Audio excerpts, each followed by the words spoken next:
How to passcode lock Photos app on iPhone.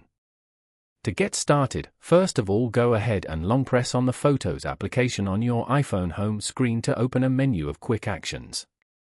From the options that appear, navigate to the bottom of the menu and select Require Face ID.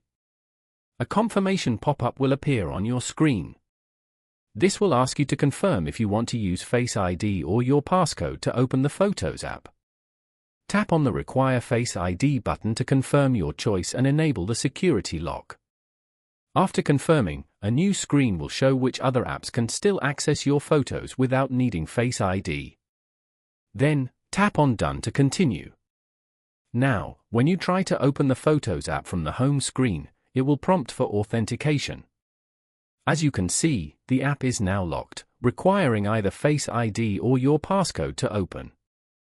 Following these steps, you can easily lock the Photos app on an iPhone.